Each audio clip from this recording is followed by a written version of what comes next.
Que é, por exemplo, quando você está dentro de uma empresa e você é vendedor. Aí você quer mudar de função, você quer ir para gestão. Gestão, supervisão, gerência. A coisa mais difícil que tem quando o gestor é bom, ele promover o vendedor para poder passar para gestão. Eu passei por esse processo, eu era o melhor vendedor e eu queria ir para gestão, supervisão e não me passavam.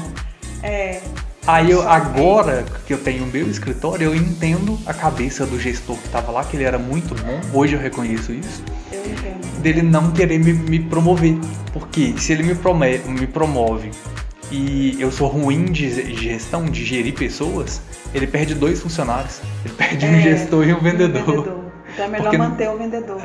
Porque não pode voltar um cargo. Não pode diminuir salário. É muito louco isso. Quando a gente tá do lado de cá, a gente entende. Por exemplo, eu soluciono problemas o tempo todo. Problemas assim, é muito óbvio quando eu recebo. Eu falo assim, por que essa assistente não viu isso? Ela não tá vendo, é muito óbvio. E ela não tá vendo, porque ela tá dentro do processo. Ela tá entulhada ali o dia inteiro fazendo aquilo, ela não enxerga. Quando ela manda, pra mim, é óbvio. Por que você não fez isso antes? É isso aqui. Tipo, interpretação de texto. E isso daí eu vejo como alta performance.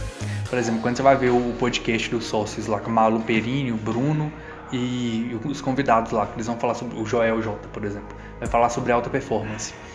O cara que está em alta performance, ele tem uma participação minúscula do tempo dele em cada uma das atividades. Ele já terceirizou todo o resto e quando ele entra é só para poder intervir naquele ponto. Ó, isso daqui não está gerando.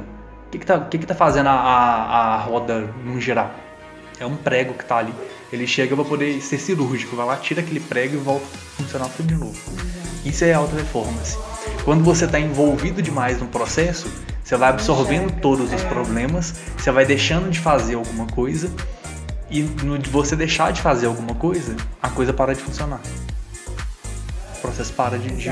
Tem que ter alguém ali de olho em tudo. É igual controle financeiro. Tipo assim, eu tenho planilha de controle financeiro. Quando chegou num determinado ponto que eu parei de ter um faturamento bom, eu parei de anotar. Porque se eu começasse a anotar, eu ia ver que todo mês estava fechando em vermelho. Todo mês estava fechando em vermelho e isso ia me paralisar. Aí eu cheguei no ponto de, agora eu parei, eu vou finalizar o ano. Quando eu iniciar o ano de novo, eu começo o ano refazendo a planilha para eu poder voltar a analisar. Por quê? Se eu estou fechando no vermelho, eu tenho que focar em captação. Se eu estou focando em captação, depois eu tenho que focar na entrega. Então, tipo assim, eu acabo abandonando uma parte do processo para poder fazer outra.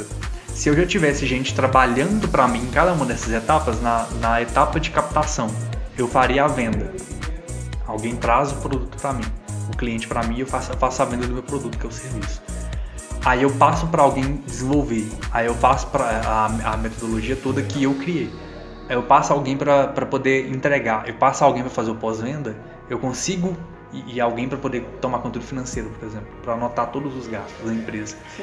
Eu consigo gerenciar o financeiro, eu consigo gerenciar todos os tempos de cada uma das atividades, eu consigo precificar melhor, eu consigo pontuar todos os atendimentos de venda, porque o papel do gestor, do empreendedor, do eu empreendedor, como se diz você, é esse. Eu presa. Eu presa. Esse é o ponto. A gente tem que, quando você tá como eu empreendedor, eu presa, você tem que levantar capital e reinvestir dentro do seu negócio para poder trazer mais pessoas, aumentando as vendas e aumentando as entregas.